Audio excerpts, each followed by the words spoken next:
નમસ્કાર મિત્રો સ્વાગત છે તમારું અમારી યુટ્યુબ ચેનલમાં।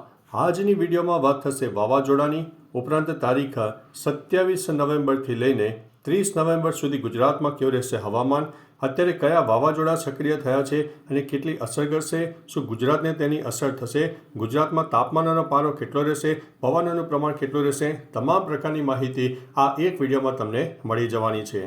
પ્રથમ વાત કરીએ તો મિત્રો, અત્યારે દેશ અને દુનિયાની આસપાસ 3 વાવાઝોડા સક્રિય થઈ ચૂક્યા છે, પરંતુ આ 2 વાવાઝોડા ભારતને નુકસાન નહીં પહોંચાડે, પરંતુ જે બંગાળની ખાડીમાં ઉદ્ભવેલું વાવાઝોડું છે તે અત્યારે શ્રીલંકા અને તેની આસપાસના વિસ્તારોમાં એક્ટિવ છે અને દક્ષિણ ભારતમાં આવનારા દિવસોમાં ભારેથી અતિ ભારે વરસાદ આપે, જેમાં પવનની ગતિ 65 કિલોમીટર પ્રતિ કલાકની ઝડપેથી વધુ જોવા મળે, ઉપરાંત કોઈ વિસ્તારમાં તો 4 ઇંચ કરતાં પણ વધારે વરસાદ પણ નોંધાઈ જાય તેવી શક્યતા દેખાઈ રહી છે। મહત્વનું છે કે આવનારા દિવસોમાં વાવાઝોડું વધારે સક્રિય થાય અને દક્ષિણ ભારતના અનેક તટીય વિસ્તારો સહિત અનેક આંતરિક વિસ્તારોમાં પણ વરસાદની શક્યતા રહેલી છે। એટલે મિત્રો, આ વાવાઝોડું શ્રીલંકા અને દક્ષિણ ભારતના તટીય વિસ્તારોને ભારે નુકસાન પહોંચાડે તેવી શક્યતા દેખાઈ રહી છે।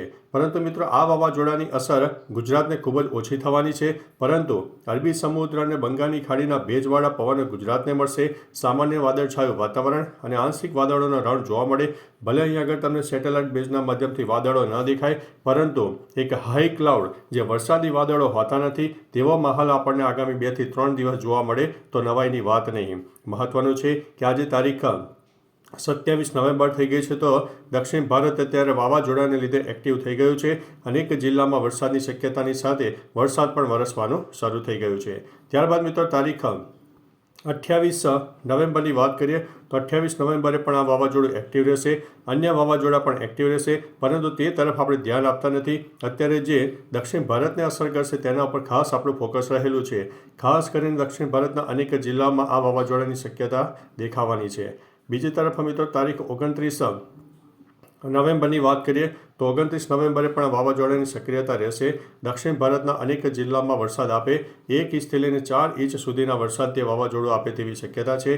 65થી લઈને 80 કિલોમીટર પ્રતિ કલાકની ઝડપે પવન ફૂંકાય અને ભારે પવન અને વરસાદને કારણે તટીય વિસ્તારોમાં ભારે નુકસાન પણ થઈ શકે છે। ત્યારબાદ મિત્રો, તારીખ 30 નવેમ્બરની વાત કરીએ તો 30 નવેમ્બરે આ વાવાઝોડાનું જે બોન્ડિંગ છે થોડું નબળું પડશે, પરંતુ દક્ષિણ ભારત ઉપર તે લેન્ડ કર્યા બાદ ધીમું તો પડશે, પરંતુ તેના લીધે થઈને વરસાદની શક્યતા વધુ રહેશે અને તેના લીધે થઈને ગુજરાતમાં પણ આંશિક વાદળોનો રાઉન્ડ આપણને જોવા મળશે। પરંતુ આ જે વાદળો હશે તે અપર ક્લાઉડ વાદળો હશે, જે વરસાદી વાદળો નહીં હોય, એટલે વરસાદને લઈને કોઈ ચિંતાના સમાચાર નથી। પરંતુ હા, બંગાળની ખાડી અને અરબી સમુદ્રનો સામાન્ય ભેજ મળે અને લો ક્લાઉડ કોઈ વિસ્તારમાં સર્જાઈ જાય તો લોકલ ડેવલપમેન્ટના કારણે છાંટાછૂટી થાય, બાકી ભારેથી અતિ ભારે વરસાદની શક્યતા દેખાતી નથી। ત્યારબાદ મિત્રો, તારીખ 1 ડિસેમ્બરની વાત કરીએ તો 1 ડિસેમ્બરના રોજ પણ તમે જોઈ શકો છો કે દક્ષિણ અને પૂર્વ ભારતના અનેક જિલ્લામાં આ વાવાઝોડાની અસર જોવા મળશે। અનેક જિલ્લામાં વાદળછાયા વાતાવરણની સાથે લો ક્લાઉડ ફોર્મેશન, અનેક જિલ્લામાં 1 થી લઈને 4 ઇંચ કરતાં વધુ વરસાદ થાય, તોફાની પવન જોવા મળે અને પવન સાથે વરસાદને કારણે એક તબાહી પણ સર્જાઈ શકે છે। મિત્રો, નવાઈની વાત છે કે અત્યારે શિયાળાની ઋતુ બેસી ગઈ છે, ત્યારે શિયાળામાં પણ આ જે વાવાઝોડા આપણને સક્રિય થવા જોઈ રહ્યા છે, એટલે આ એક કહી શકાય કે ગ્લોબલ વોર્મિંગની અસર પણ આપણે કહી શકીએ છીએ। ત્યારબાદ મિત્રો, તારીખ 2 ડિસેમ્બરની વાત કરીએ તો 2 ડિસેમ્બરે પણ વાવાઝોડાની સક્રિયતા ચાલુ રહેશે, કારણ કે આ લાંબા ગાળાનું વાવાઝોડાની અસર રહેશે, જે અંદાજિત 10 દિવસ સુધી તેની અસર દક્ષિણ ભારતના અનેક જિલ્લામાં જોવા મળનારી છે। ત્યારબાદ તારીખ 3 ડિસેમ્બરની વાત કરીએ તો 3 ડિસેમ્બરે પણ વાવાઝોડું થોડું નબળું તો પડે, પરંતુ દક્ષિણ ભારતના અનેક જિલ્લામાં વરસાદની શક્યતા દેખાઈ રહી છે। 4 નવેમ્બરની વાત કરીએ તો 4 નવેમ્બરે પણ વાવાઝોડું ઘણું બધું નબળું પડી જશે, પરંતુ દક્ષિણ ભારતના અનેક જિલ્લામાં વરસાદી વાતાવરણ રહેશે, ગુજરાતમાં પણ વાદળછાયું વાતાવરણ રહેશે। મહત્વનું છે કે ગુજરાત ઉપર આ વાવાઝોડાની અસર બિલકુલ થવાની નથી, પરંતુ એક ભેજવાળું વાતાવરણ અને લો ક્લાઉડ ફોર્મેશન અથવા તો અપર ક્લાઉડ ફોર્મેશન સામાન્ય થોડા જોવા મળી શકે છે। મિત્રો, અત્યારે જ્યારે શિયાળાની ઋતુ બેસી ગઈ છે, ત્યારે ધીમે ધીમે WD પણ ઉત્તર ભારતના ઉત્તરી પટ્ટામાં સક્રિય થઈ ચૂક્યા છે, જેના લીધે થઈને રાજસ્થાન અને ગુજરાત સુધી એક શીતલહેર જોવા મળી રહી છે અને અત્યારે જે ન્યૂનતમ તાપમાન છે 18થી લઈને 22 ડિગ્રીની આસપાસ જોવા મળ્યું છે, એટલે ઠંડીમાં નોંધપાત્ર આપણને વધારો પણ જોવા મળ્યો છે।